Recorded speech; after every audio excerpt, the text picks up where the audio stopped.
안녕하세요. 커피 테이스터 박영순입니다.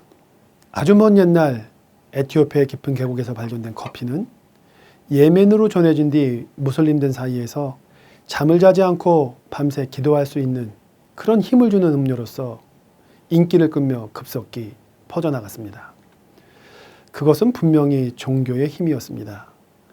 수피라고 불리는 신비주의자 이슬람 교도들이 춤을 추며 심을 만나는 체험을 하고자 할 때 커피가 의식의 하나로 포함된 덕분이기도 했죠. 610년 사우디아라비아 메카에서 이슬람교가 창시된 이후 아랍 전역에 퍼지게 되는데요. 지중해를 건너 또는 터키를 거쳐 유럽에 전해지기까지는 거의 1000년이 걸립니다. 커피가 귀하고 비싸게 거래됐기 때문에 외부로 유출되는 것을 엄격하게 금지했기 때문입니다. 아라비아 반도에서 커피를 생산한 나라는 예멘이 유일했습니다. 당시 예멘에게 커피는 큰 부를 안겨주는 효자 상품이었죠. 따라서 예멘은 커피 씨앗이 다른 나라로 나가는 것을 막기 위해 불로 생명력을 없앤 뒤 커피를 팔았는데요. 이 과정에서 커피를 볶아 먹는 방법을 터득했다라는 견해도 있습니다. 그렇다면 예멘이 그렇게 애지중지했던 커피가 어떻게 유럽으로 퍼지게 된 것일까요? 이를 밝히기 위해선 아라비아 반도를 장악했던 이슬람교와 유럽을 지배했던 그리스도교가 충돌한 11세기 십자군 전쟁부터 상황을 파악해야 합니다. 십자군 전쟁은 두 종교 간, 그러니까 아라비아 반도의 세력과 유럽 세력 간의 충돌이었지만 동시에 양측을 소통하게 만든 계기도 됐습니다. 십자군 전쟁이 발발했던 11세기 초로 가보겠습니다. 당시 유럽은 그리스도교를 믿고 있었고 유럽과 접한 서아시아, 그러니까 바빌론 왕국, 페르시아, 아랍, 오스만 제국은 이슬람교를 믿는 셀주크 투르크가 지배하고 있었습니다. 예수가 십자가에 못 박히고 묻히고 성경에 따르면 부활한 그 예루살렘은 그리스도교인들에게는 매우 소중한 성지였는데요. 그곳을 셀주크족이 장악하고 있었던 것입니다. 사실 예루살렘은 이슬람교를 믿는 셀주크족에게도 마호메트가 승천한 성지로서 귀중하게 여기는 곳이었습니다. 그리스도교인과 이슬람교도는 모두 구약 성서를 믿는 신앙적 공통점이 있었고 영토를 서로 침범하는 상황이 아니었기 때문에 이 시기에 서로 큰 마찰은 없었습니다. 그러나 중세의 항복판을 향해 가고 있던 유럽에서 그리스도교 신앙심이 커짐에 따라 하나님이 축복을 내린 가나안 땅, 팔레스타인이 이교도의 수중에 들어있다는 것은 좀 불편한 마음이 들기 시작했던 것이죠. 이런 마음은 불안감으로 번져 이슬람 세력이 비잔틴 제국의 핵심인 콘스탄티누플도 함락할지 모른다는 위협을 느끼는 상황까지 가게 됩니다. 그런 상황에서 1092년 셀주크 왕조의 통일이 깨어지고 영토가 왕족 간 분할되자 당시 비잔틴 제국의 황제인 알렉시우스 1세는 군사적 원조를 청하는 사절을 로마 교황청에 보내게 됩니다. 청을 받은 교황 우르바노스 2세는 고민에 빠집니다. 그러나 결정을 내리기에 그리 오랜 시간이 걸리지 않았습니다. 당시 교황은 성직서 임권 투쟁을 통해 오랜 기간 신성 로마 제국과 힘겨루기를 하는 상황이었습니다. 따라서 교황은 동방원정을 통해 유럽에서 교황권을 더욱 공고히 하는 동시에 비잔틴 제국의 그리스 종교를 로마 교회로 흡수하고 싶었던 것이죠. 마침내 교황 우르바누스 2세는 1095년 11월 프랑스 클레르몽에서 열린 공의회에 대성당 앞에 광장을 가득 메운 군중들에게 이렇게 성전을 하자고 천명을 합니다. 교황이 이것은 내가 명하는 것이 아니다. 주 예수 그리스도가 명하는 것이다. 그 땅으로 가서 이교도와 싸워라. 설사 그곳에서 목숨을 잃는다 해도 너희의 죄를 완전히 용서받게 될 것이다. 신께 부여받은 권한으로 나는 여기서 그것을 분명히 약속한다고 외쳤습니다. 그러자 군중에서는 데우스 로볼트, 신이 그것을 바라신다는 함성이 터져나왔습니다. 인류 역사상 가장 오랜 기간인 200년 동안 치러질 십자군 전쟁의 서막이 올랐던 것입니다. 교황 우르바누스 2세는 십자군을 모아 이듬해인 1096년 오늘날의 터키 지방인 소아시아를 공격합니다. 이후 1291년까지 8차례 원정했지만 결국 이 전쟁은 그리스도교 입장에서는 실패로 돌아갑니다. 200년이라는 긴 세월 동안 특정 지역을 빼앗기면서 이슬람들 사이에 퍼져 있던 커피 문화가 십장을 통해 유럽에 전해졌을 것이라는 추측이 가능하지만 아직 물증은 없습니다. 커피는 기원 후 6세기경 에티오피아에서 예멘으로 전해지고 7세기 이슬람교가 창시된 이후에는 사우디아라비아의 메카를 통해 급속히 아랍 전역으로 퍼져나갑니다. 따라서 이로부터 400년이 지난 시기라면 더욱이 이슬람을 믿고 있던 셀주크 투르크가 십제군 전쟁을 치른 당사자라면 마땅히 전쟁 중에 커피가 유럽의 그리스도 국가에 전해졌을 것이다 라는 이런 가능성이 제기될 만한데요. 그러나 기록에는 셀주크 투르크가 커피를 즐겼다는 것은 아직 확인되지 않고 있습니다. 왜 그랬을까요? 셀주크 투르크는 예멘과 메카를 거쳐 중동으로 확산된 아랍인들과는 그 기원이 다릅니다. 이슬람교를 믿었다고 해서 반드시 커피를 접했다고 단언할 수는 없습니다. 투르크족의 발상지는 중앙아시아의 북동쪽에 걸쳐 있는 알타이 산맥인 것으로 추정되고 있습니다. 카자흐스탄과 러시아, 중국과 몽골을 각각 경계짓는 산맥인데요. 이곳은 1월 평균 기온이 영하 24도까지 내려가는 곳으로 극도로 춥고 건조해서 커피나무가 자랄 수 없는 곳입니다. 투르크족이 동쪽과 서쪽으로 각각 이동하면서 흉노, 오구스족, 오주족, 불가르족, 위구르족 등으로 나눠지게 되는데요.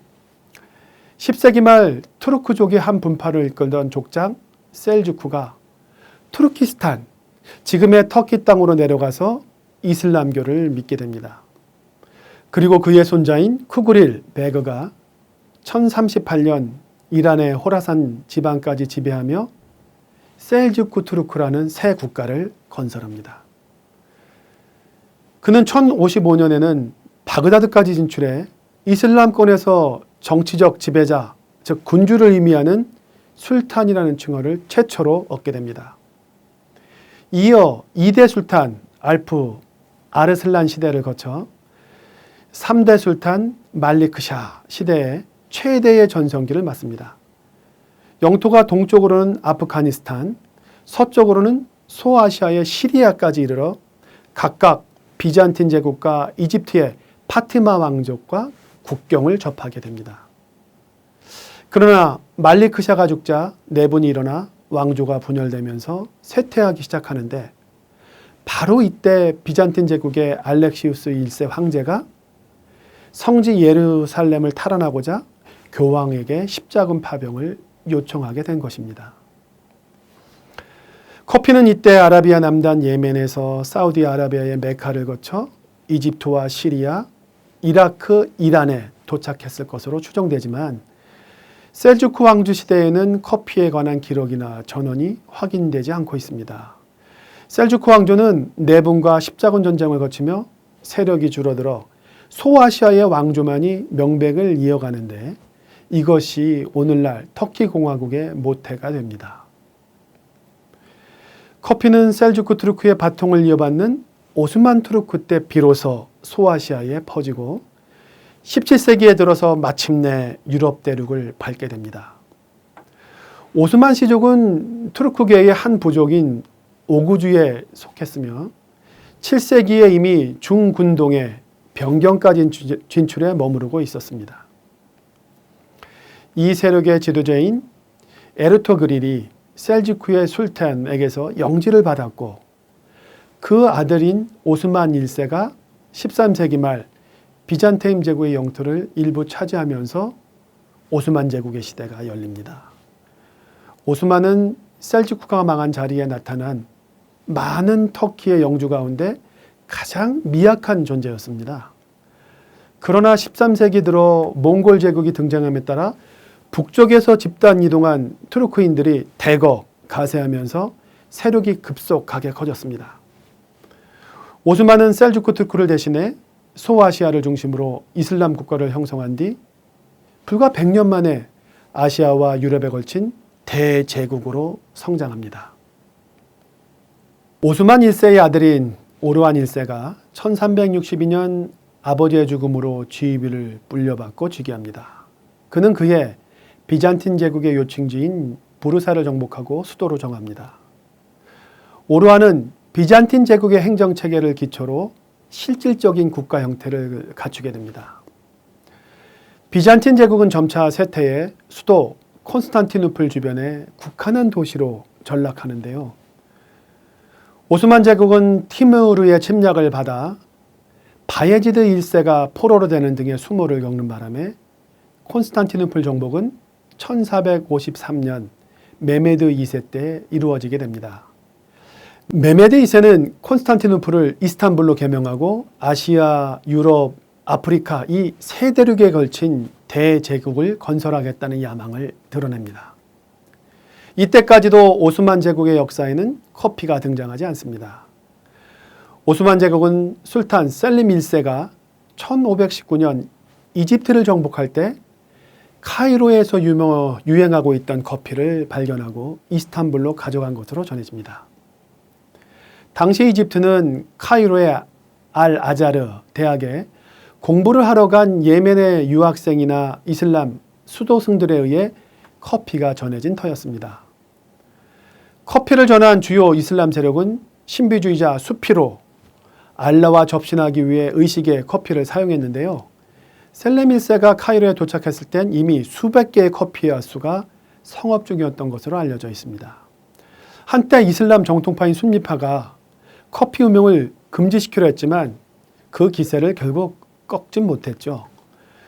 그의 아들 술라이만 1세가 1536년 예멘을 점령해 험한 계곡에서 재배되는 커피 나무를 확인한 후에는 커피 생두가 대량 터키로 옮겨져 중요한 수출품으로 부상합니다. 이에 앞서 1517년에 예멘에 파견된 총독인 외지데미르가 이스탄불로 커피를 진상했다는 기록도 있습니다. 1640년경 활동하던 역사학자 이브라임 파체비는 히지라 이후 962년까지 오스만의 영토에는 커피와 커피집이 존재하지 않았다. 그 해에 하켐과 셈스라고 불리는 시리아 출신의 남성 2명이 이스탄불의 타칼레라는 곳에 가게를 열고 커피를 널리 퍼뜨리기 시작했다는 기록을 남겼습니다. 16세기 이스탄불에 도착한 커피는 더 이상 이슬람 수도승의 밤샘 기도나 명상을 위한 종교 음료에 머물지 않았습니다. 커피는 가정과 일터를 파고들면서 가족이나 사람들을 주변으로 불러 모아 이야기꽃을 피우게 하는 문화 음료이자 기호 음료로 승화했습니다. 바로 커피의 대중화가 시작된 것이죠. 당시 터키인들이 즐긴 커피 음용법과 커피를 중심으로 형성된 문화는 500년이 다 되도록 오늘날까지 그대로 전송되고 있습니다. 유네스코는 2013년 터키식 커피 문화와 전통을 인류가 보존할 가치가 있다고 판단해 인류 무형문화유산으로 등재했습니다. 터키식 커피가 오늘날까지 사라지지 않는 가장 역사가 오래된 커피 제조법 중에 하나라는 점입니다. 터키에선 지금도 제지베라는 밑이 넓은 도구를 이용해 커피를 추출하는데요. 이 방식은 16세기 때의 그대로입니다. 구체적인 추출 방법은 여러 가지로 설명됩니다. 그 중에 유네스코가 인정한 전통 방식의 터키식 커피를 방법을 소개하면 다음과 같습니다. 터키식 커피를 만들려면 매우 정교한 몇몇 단계를 거쳐야 하고 섬세한 기술이 필요하다. 우선 갓볶음 품질 좋은 원두를 절구나 분쇄기를 이용해 매우 곱게 갈아야 한다. 다음으로 커피가루, 냉수, 기호에 따라선 설탕도 함께 제지배에 넣고 불 위에 올려 표면에 거품이 생길 때까지 천천히 끓인다. 커피를 끓어오르게 하고 다시 재즈벨을 불에 멀리해서 거품을 가라앉히기를 3차례 반복한다. 그리고 나선 재즈벨을 잠시 가만히 두어 물에 녹지 않는 가루를 가라앉힌 뒤 잔에 따라 물 한 줌과 로쿰과 함께 손님에게 납니다. 로쿰은 과일 향이 나는 젤리에 설탕가루를 입힌 것입니다. 16세기 커피하우스가 터키의 작은 마을에까지 퍼지고 거의 모든 가정에 제 집에 한두 대씩은 장만해 두는 상황이 되죠. 이처럼 커피는 이제 가정에까지 파고들고 사회에 유행이 됩니다. 제 집의 커피를 즐긴다는 것은 곧 오스만 사람들임을 나타내는 지표가 될 정도였던 것이죠. 이 시기는 술레이만 1세가 집권한 오스만 제국의 최전성기로 영토가 서아시아, 이집트, 이라크는 물론 발칸반도 일부와 북아프리카까지 확장된 상태였습니다. 따라서 이들 지역에도 커피가 전해졌던 것으로 추정이 됩니다. 커피가 사람들의 일상에 얼마나 깊숙하게 파고들었는지는 우선 터키인들의 결혼 풍습에서 엿볼 수 있습니다. 터키에서 결혼을 결정하는데 중요한 대목이 신랑과 가족들이 예비 신부의 집을 방문하는 단계입니다. 이때 신부 측에서 커피를 대접하는데요. 신랑이 마음에 들면 설탕을 잔뜩 넣어 마음에 든다라는 신호를 보냅니다. 거꾸로 마음에 들지 않으면 설탕 대신 소금이나 후추를 넣어 거절의 의사를 표시했습니다. 신랑 측에서도 선택권은 있습니다. 신부와 그 가족이 마음에 들면 대접받은 커피를 기쁜 마음으로 비웁니다. 그렇지 않다면 커피에 거의 입을 대지 않은 것으로 혼인성사의 뜻이 없음을 넌지시 전합니다. 터키식 커피하면 빼놓을 수 없는 것이 커피점입니다. 제주배 커피는 가루가 있어서 마시고 나면 컵 바닥에 남는데요. 마신 뒤 잔 위에 받침을 올려놓은 상태에서 이렇게 뒤집습니다. 그러면 잔 안에 있던 가루가 내부의 벽면을 따라 흐르게 되고 무늬를 남깁니다. 그 모양을 보고 점을 치는 것입니다. 타로점처럼 점괘를 풀어주는 사람들을 별도로 고용해 서비스를 하는 카페들이 적지 않습니다. 터키에는 점을 믿지는 마라. 그러나 점도 안 보고 살지는 마라 라는 속담이 있습니다. 점을 보면서 덕담을 나누고 정을 쌓으며 살아가는 지혜가 담긴 말이라고 보입니다. 커피는 이렇게 이웃이나 친구 간에 속내를 털어놓는 자리를 만들어주기도 했습니다. 터키의 커피 풍습은 어떻게 만들어진 것일까요? 16세기 커피가 터키에 전해진 뒤 그동안 없었던 음용법이 짧은 시간에 새롭게 생겨난 것이라고 보기는 어렵습니다. 예멘에서부터 혹은 이슬람교가 창시된 메카에서부터 오랜 시간을 두고 발전을 거듭한 커피 음용법이 오스만 제국 시대에 이스탄불에 가서 대중화하면서 세련되게 완성을 이룬 것이다 라는 견해가 우세합니다. 커피의 기원지인 에티오피아에서는 커피 열매를 통째로 말려 동물 기름과 섞어 끓여내거나 시간이 흐르면서 커피를 볶고 가루내 물과 함께 끓여냈더라도 터키식 커피보다는 농도가 매우 묽습니다. 아랍어로 전해진 뒤 커피는 밤잠을 쫓으며 기도하려는 이슬람교도들과 특히 입맛을 떨어뜨리거나 황홀경에 빠져 신을 만나고자 했던 금욕주의 수피교도들의 요구에 따라 농도가 진한 추출법으로 개발됐던 것으로 추정됩니다. 이들 사이에서는 커피를 진하게 볶고 가늘게 가루를 내 커피에 들어있는 성분을 최대한 이끌어낼수록 각성 효과가 커질 것이다 하는 믿음이 있었던 것이죠. 커피가 예멘에서 메카를 거쳐 거의 900년 동안 이집트의 카이로, 요르단의 암만, 시리아의 다마스쿠스, 이라크의 바그다드에 퍼진 뒤 오스만 제국에 퍼지면서 터키식 커피 추출법이 확실히 자리를 잡게 된 것으로 보입니다. 이들 나라에서도 터키식 커피와 유사한 방식으로 커피를 먹은 기록과 풍습이 일부나마 남아있다는 사실이 이 같은 견해를 뒷받침해 줍니다. 커피 대중화에 큰 공을 세운 것으로 무엇보다 커피하우스의 등장을 꼽을 수 있을 것입니다. 그러나 언제, 어디에서 처음 커피하우스가 만들어졌느냐에 대해서는 의견이 분분합니다. 16세기 중반 이스탄불에 키바한이 등장했으며 이것이 세계 최초의 커피하우스다라고 소개하는 사람들도 있습니다. 전 일본 커피 상공조합 연합회가 이를 세계 최초의 본격적인 커피하우스라고 평가하고 기록한 것을 인용한 데 따른 것으로 보입니다.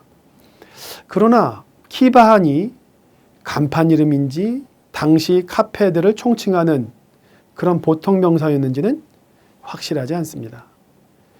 1544년 이스탄불에 세계 최초의 카페 차이하네가 문을 열었다는 말도 회자되는데 이 역시 근거를 찾기 힘듭니다. 차이하네 또한 간판 이름인지 보통 명사였는지 명확하게 구별되지 않고 있습니다. 최초의 카페는 커피가 오스만 제국으로 전해지기 전 예멘이나 메카, 이집트, 시리아에 있었을 가능성이 높습니다. 이를 밝히는 것은 커피 애호가들에게 숙제처럼 남아 있습니다. 커피의 역사에서 고전후 커피는 올 어바웃 커피에서 저자인 윌리엄 우커스는 터키뿐 아니라 국경을 접한 시리아에서도 1530년 커피 문화가 꽃을 피워왔다라고 적었습니다. 오스만 제국이 커피를 처음 접하게 되는 이집트 침공 때에 이미 카이로에는 수많은 커피 하우스들이 있었다는 이야기들이 전해집니다. 분명한 것은 16세기 오스만 제국 시절에 커피는 이슬람교 수도승들의 품에서 벗어나 대중 속으로 급속하게 퍼져나가고 있었다는 사실입니다. 수많은 커피하우스의 등장이 이를 반증하는 것이죠. 자, 이제 커피는 오스만 제국의 영토와 접한 유럽의 문을 두드립니다. 그 소리가 잦아지면서 마침내 커피는 유럽 땅을 밟습니다. 이슬람교도들이 신의 음료라며 즐기던 커피가 그리스도 국가에 전해져서 어떻게 진화했을까요? 유럽의 그리스도인들에게 커피는 신을 만나기 위해 황홀경에 빠지거나 졸지 않고 코란을 암송하기 위한 도구가 아니었습니다. 그것은 단지 인간의 관능을 즐겁게 만드는 향기로운 한 잔의 음료였습니다. 커피는 유럽에 도착해 기호 음료로서 빠르게 진화합니다. 사람들의 관심은 이제 어떻게 하면 커피를 맛있게, 빠르게 즐길 수 있느냐에 쏠리고 있었습니다. 17세기에 접어들면서 커피의 소비 주체는 아랍인에서 유럽인들로 바뀝니다.